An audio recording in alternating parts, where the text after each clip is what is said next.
इन 1820 बहुत सारे ऐसे साइंटिस्ट थे जिन्होंने करंट के ड्यू टू करंट का मैग्नेटिक इफेक्ट के बारे में डिस्कशन किया। मैक्सवेल, फैराडे, इन लोगों ने बहुत सारे एक्सपेरिमेंट भी किए, जिसमें एक ऑरेस्टेड भी। सबसे पहले ऑरेस्टेड ने ये बताया कि जब किसी कंडक्टर से करंट फ्लो होती है तो उस कंडक्टर के सराउंडिंग मैग्नेटिक फील्ड क्रिएट होती है। उसी समय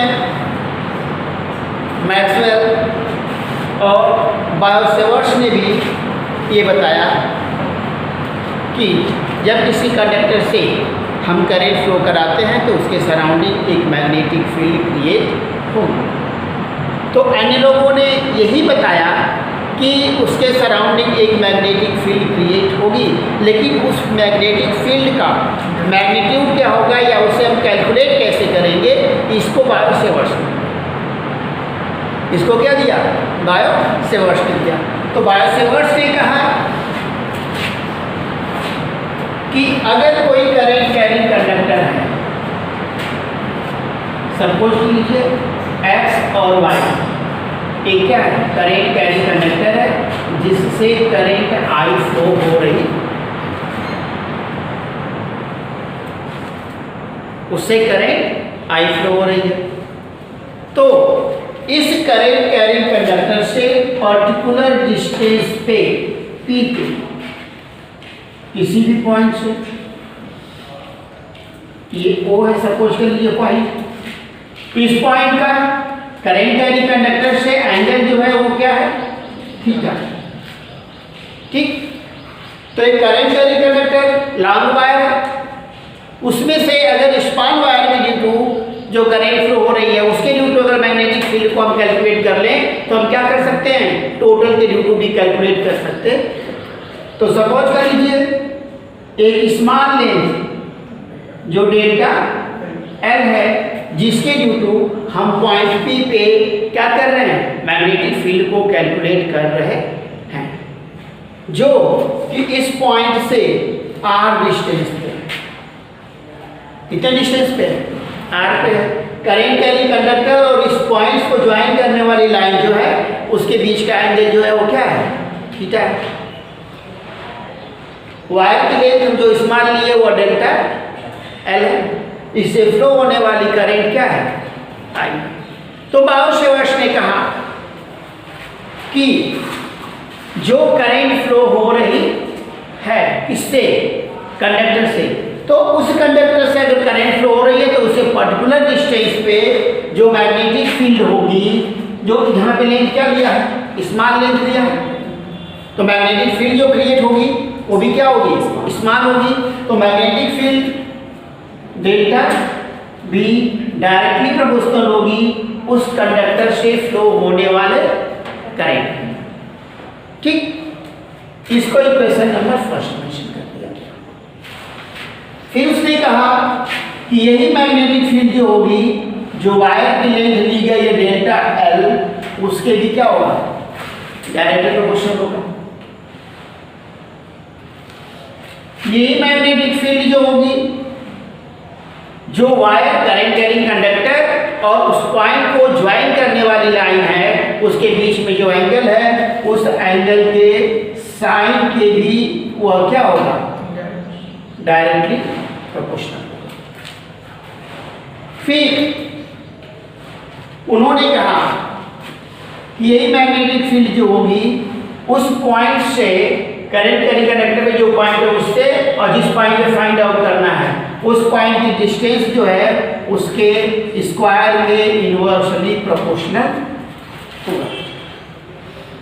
ठीक, उसने क्या किया, ये कहा ये 4 पॉइंट्स आए उसके पास, क्या कि मैग्नेटिक फील्ड जो क्रिएट होगी उस कंडक्टर से फ्लो होने वाली करंट के डायरेक्टली प्रोपोर्शनल, जो वायर की लेंथ लेंगे उसके डायरेक्टली प्रोपोर्शनल, जो एंगल थीटा है उस थीटा के साइन के डायरेक्टली प्रोपोर्शनल, और जो डिस्टेंस है उस पॉइंट से जिस पॉइंट पे हम कैलकुलेट कर रहे हैं उसके स्क्वायर के इनवर्सली प्रोपोर्शनल होगा।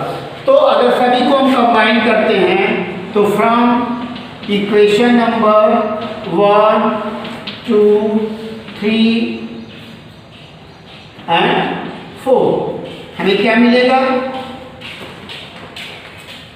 Delta B is equal to I D L inversely proportional direct proportional होगा sine theta divided by R square.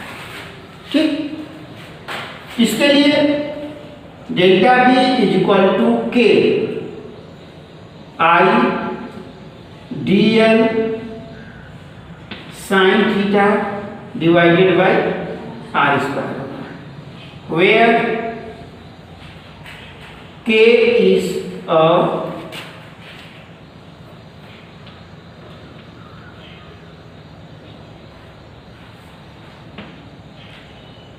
Proportionality constant है और k की वैल्यू जो होगी वह होगी म्यू 0/4 पाई।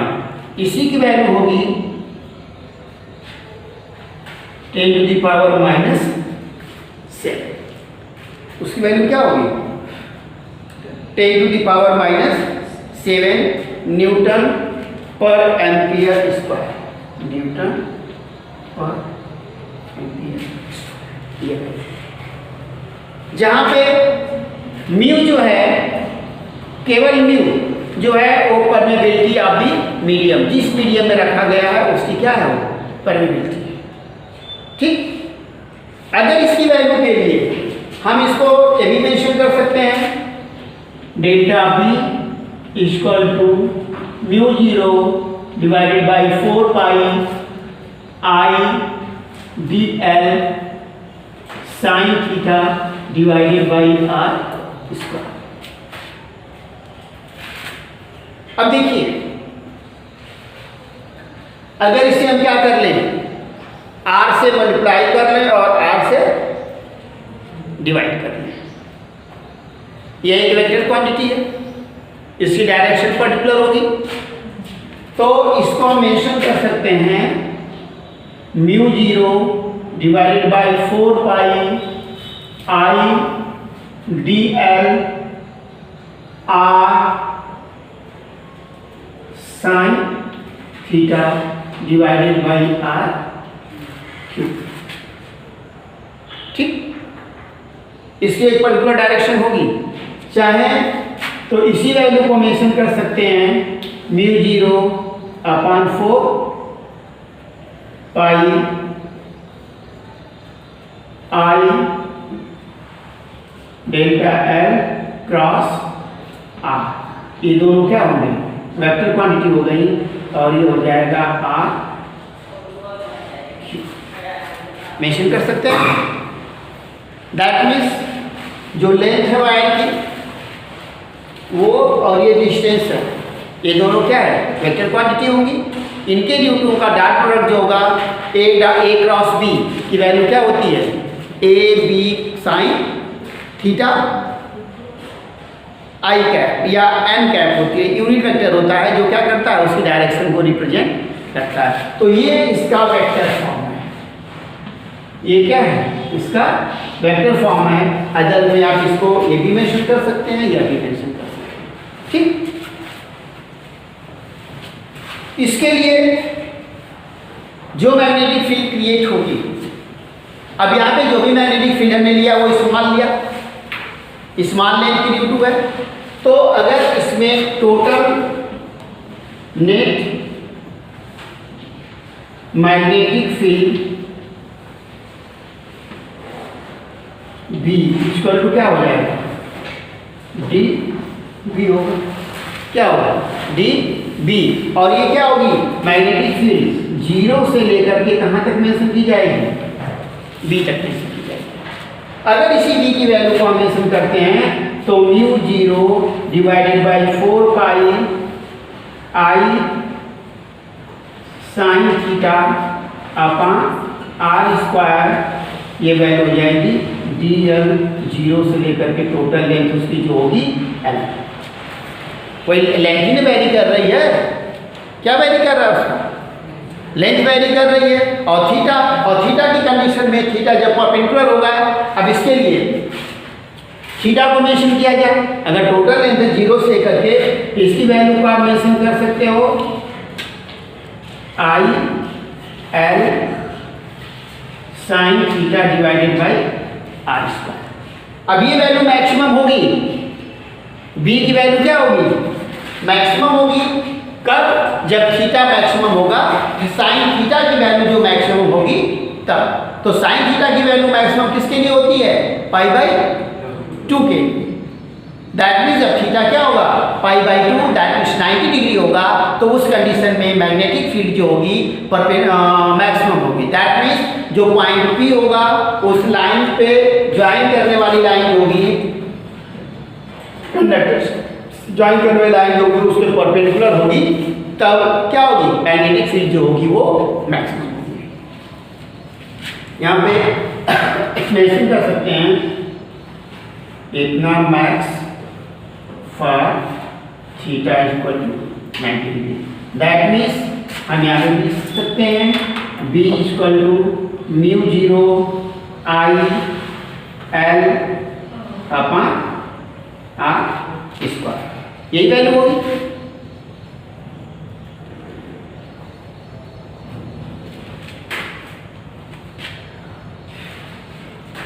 यूनिट आपकी मैग्नेटिक फील्ड की यूनिट क्या होती है, टेस्ला। क्या होती है, relation between permeability of the free space mu 0 and permittivity of the free space epsilon naught, या mu naught and epsilon not. अब इसके लिए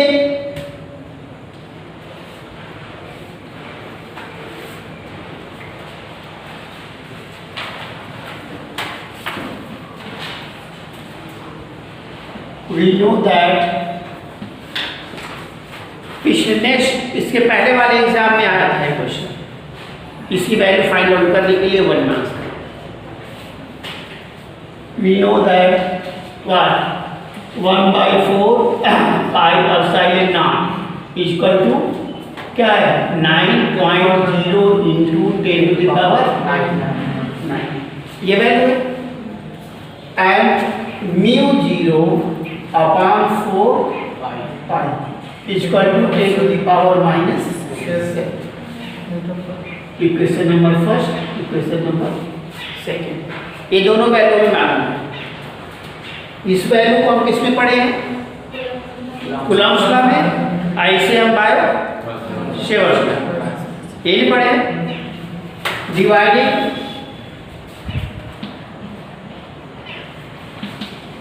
equation number first by second, first by second या second by first. अगर हमें direct उस value को लाना है तो हम क्या करेंगे, इसको इससे डिवाइड करेंगे, और फिर हम रेसिप्रोकल होगा, अगर उल्टा भी डिवाइड कर दिया तो फिर बाद में इसका क्या करेंगे, रेसिप्रोकल कर देंगे। तो ये वैल्यू होगी 1/4 pi epsilon naught divided by mu naught divided by 4 pi is equal to 9.0 10 to the power 9 divided by 10 to the power -7। अगर इसे आप सॉल्व करोगे तो ये वैल्यू होगी 4 पाई divided by 4 pi epsilon not and mu, और ये वैल्यू होगी 9.0 इंटू 10 टू द पावर 16 हो जाएगा, होगा? कोई कंफ्यूजन किसी को? 4 पाई को हम 4 पाई से क्या करेंगे, कैंसिल करेंगे। That means 1 by mu 0 epsilon 0 is equal to 9.0 into 10 to the power क्या हो गया, 16 हो गया। 1 बाई करके ये वैल्यू है, या हम इसी वैल्यू को कर सकते हैं mu 0 epsilon naught 0 is equal to 1/9.0 into 10⁻16 कर सकते हैं। ऊपर ये वैल्यू हो जाएगी 10⁻16 डिवाइडेड बाई 9.0, या इसी को कर सकते हैं 10/9 इंटू 10⁻17। 10 से मल्टीप्लाई कर दिया, 10 से क्या किया, डिवाइड किया, तो माइनस वाला जो है इसमें ऐड हो गया और मल्टीप्लिकेशन वाली वैल्यू ये हो गई। अगर हम डिवाइड करते हैं तो 9 बन जाए 9, 1 रिमाइंडर बचेगा, डेसिमल करेंगे इतना इंटू 10⁻- क्या हो गया 17 हो गया। इसकी ये वैल्यू है। अगर इसी वैल्यू को हम क्या करते हैं, कंपैरिजन करते हैं, इसकी यूनिट जो होगी उससे हम मेंशन करेंगे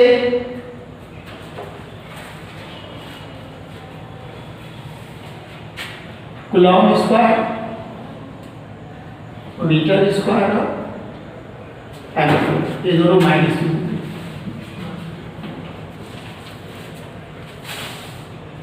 कूलॉम स्क्वायर ये वैल्यू,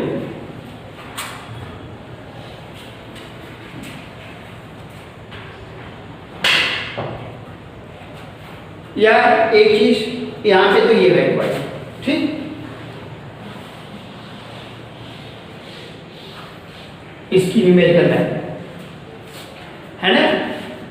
लेकिन अगर इसी वैल्यू को हम मेंशन करें μ0 ε0 equal to 1 divided by 9.0 into 10⁻16 है। इसको आप मेंशन कर सकते हो 1/3.0 10⁸ होगा। अब ये वैल्यू क्या है, स्पीड ऑफ दी लाइट, क्या है स्पीड ऑफ दी लाइट। किसको मेंशन कर सकते हैं 1 स्पीड ऑफ लाइट, जिससे रिप्रेजेंट करते हैं c, तो c स्क्वायर हो गया, या हम मेंशन कर सकते हैं c square equal to 1/μ0 epsilon naught, c equal to 1/√μ0 epsilon. ये हो गया। तो ये इसका रिलेशन है। ये 1 मार्क्स का क्वेश्चन था डिराइव करने के लिए। इलेक्ट्रिक फील्ड को पढ़ा 1/4 pi epsilon not dq divided by r square. यहाँ पे चार्ज एलिमेंट की ड्यू टू किसी भी पॉइंट, चार्ज के सराउंडिंग किसी भी पॉइंट पे जो है वो क्या है, इलेक्ट्रिक फील्ड। अगर वही चार्ज मोशन में है, दैट मीन्स करंट फ्लो हो रही है, तब करंट एलिमेंट की due to magnetic field I B equal to μ0 divided by μ0 4 pi I dl upon r square. यहाँ पे dq क्या है, चार्ज एलिमेंट है,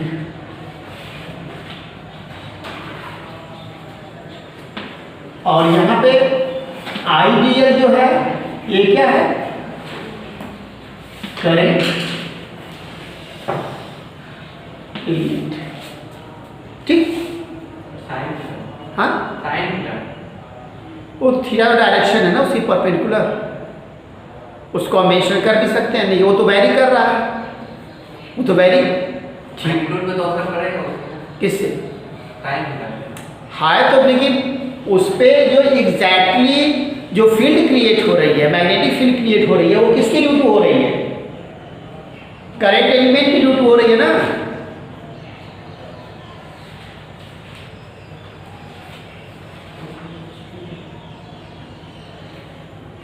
करंट एलिमेंट की ड्यू टू हो रही है, हम चाहें तो वहां पे मेंशन कर सकते हैं। अब यहां पे हमें दो चीजें दिखानी है, क्या, ये जो है dq स्केलर क्वांटिटी है,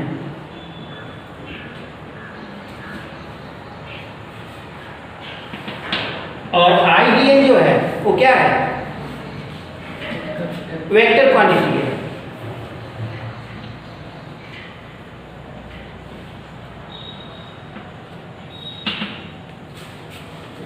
ये कूलम्ब्स लॉ है और ये क्या है, बायो-सेवर्ट्स लॉ है। दो लॉ दिए गए, एक चार्ज एलिमेंट की ड्यू टू, जो कि चार्ज क्या है, स्केलर क्वांटिटी है, उससे भी आई कि एक वेक्टर क्वांटिटी है, इलेक्ट्रिक फील्ड क्या है, वेक्टर क्वांटिटी है, और वहाँ पे due to position of the charge है और यहाँ पे due to the motion of the charge है। अब दोनों को अगर हम कंपेयर करते हैं, दोनों ही इक्वेशन को हम क्या करें, कंपेयर करें, इसको इलेक्ट्रिक फील्ड को और मैग्नेटिक फील्ड को। इलेक्ट्रिक फील्ड और मैग्नेटिक फील्ड दोनों को अगर हम कंपेयर करते हैं, अब ये वैल्यू, अगर ये वैल्यू किसके लिए है, जब थीटा की वैल्यू 90 डिग्री है तब, ये है for theta equal to 90 degree. अगर थीटा की वैल्यू 90 डिग्री हम नहीं मेंशन कर रहे हैं तो mu 0 divided by 4 pi I D L sine theta upon R square. दोनों इक्वेशन से अगर कंपैरिजन करते हैं तो दोनों इनवर्स स्क्वायर लॉ को फॉलो करते हैं। दोनों ही इक्वेशन क्या है, इनवर्स स्क्वायर लॉ को फॉलो करते हैं। और इनवर्स स्क्वायर लॉ है कहाँ से, हम लोगों ने क्लास 9 में पढ़ा था, किससे, इनवर्स स्क्वायर लॉ कहाँ से आया है, क्लास 9 में पढ़ाया गया है, ग्रेविटेशन लॉ। जो ग्रेविटेशन लॉ में आप पढ़ते हो, F equal to F is directly proportional to the product of the masses and inversely proportional to the square of the distance between them, वो वहाँ से नहीं है, ये कैपलर्स थर्ड लॉ से, 9th में भी 11th में भी पढ़े होंगे आप। इनवर्स स्क्वायर लॉ जो है वो क्या है, Kepler's third law, third law से लिया गया है। कैपलर्स थर्ड लॉ क्या है, स्क्वायर ऑफ द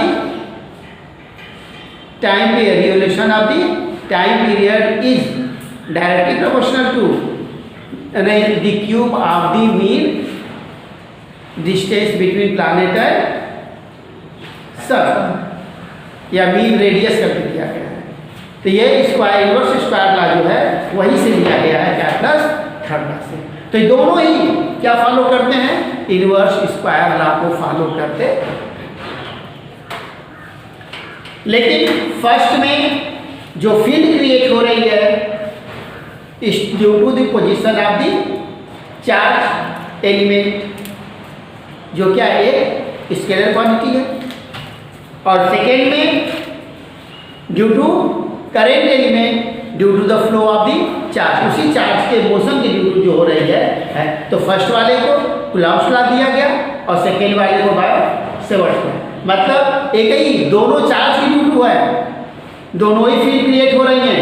एक स्टेशनरी चार्ज की ड्यू टू क्रिएट हो रही है तो मैग्नेटिक फील्ड नहीं, क्या है, इलेक्ट्रिक फील्ड है, और वही चार्ज जब मोशन में आ जा रहा है तो करंट फ्लो हो रही है, क्या हो रही है, करंट फ्लो हो रही है, तो उसके ड्यू टू जो फील्ड क्रिएट हो रही है वह क्या है, मैग्नेटिक फील्ड। तो minute difference between the electric field and magnetic field क्या होगा,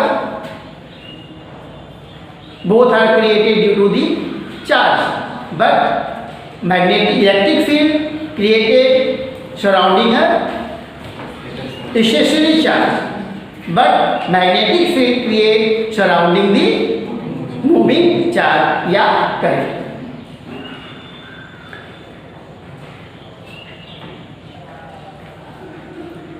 कूलम्ब्स लॉ है, कूलम्ब्स लॉ की डायरेक्शन यहाँ पे अगर चार्ज है डी क्यू, तो जिस पॉइंट पे हम फाइंड आउट कर रहे हैं, ठीक, उस पॉइंट से उस चार्ज को ज्वाइन करने वाली लाइन के अलाउंग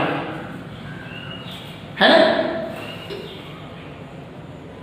लेकिन मैग्नेटिक फील्ड जो डिपेंड कर रही है वो क्या कर रही है, एक जो करंट कैरी कंडक्टर है या जिस कंडक्टर के थ्रू चार्ज मूव कर रहा है, उस चार्ज से जो पॉइंट को ज्वाइन करने वाली लाइन है उसके थीटा साइन थीटा पे डिपेंड कर रहा है। वो परपेचुअल डिस्टेंस नहीं है, वो क्या है, साइन थीटा पे डिपेंड कर रही है। दैट मींस ये करंट की ड्यू टू हो रहा है, लेकिन वो जिस पे डिपेंड कर रहा है इस थीटा। अगर ये 90 डिग्री है तो ये भी इसी के लाइन है, वो भी क्या है, उसी के लाइन है, उस लाइन के लाइन है, लेकिन वो क्या है, वैरी कर रहा है। थीटा की लिमिट, ठीक। और यहाँ पे वो थीटा पे डिपेंड नहीं कर रहा है, वो हमेशा क्या है उसी लाइन के अलाउंड है। ये दोनों